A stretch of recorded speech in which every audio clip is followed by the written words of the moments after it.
The more dependent we are, the more fragile our oil lines of communication are, the more armed forces we have to field to assure those oil lines of communication, because it represents a vital national interest, and we really do have to maintain those lines of supply.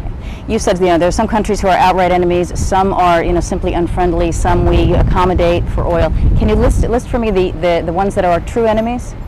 Well, we stopped importing from Iran because Iran is a true enemy. They are a local hegemon.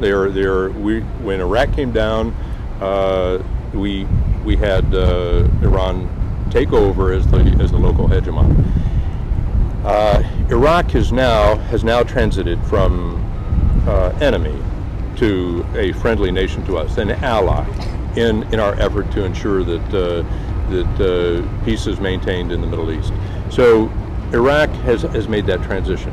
Venezuela is a local problem here in our hemisphere, yet they've got a lot of oil. It's not great oil, but it's oil and it's cheap to import. And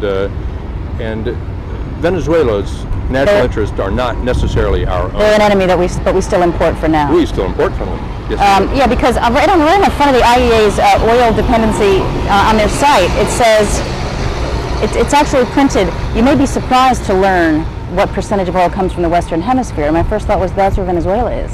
Why are they using that term? And Western Hemisphere doesn't necessarily mean friendly.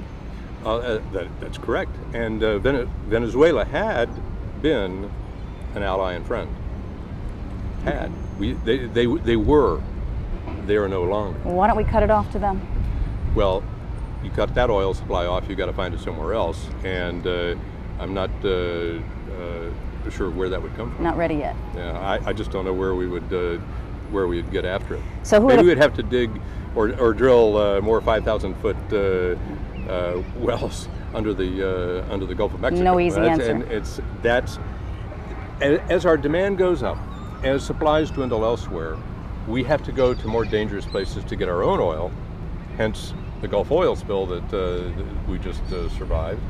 And so life gets harder, more dangerous, more expensive as the cheap, easy oil is consumed.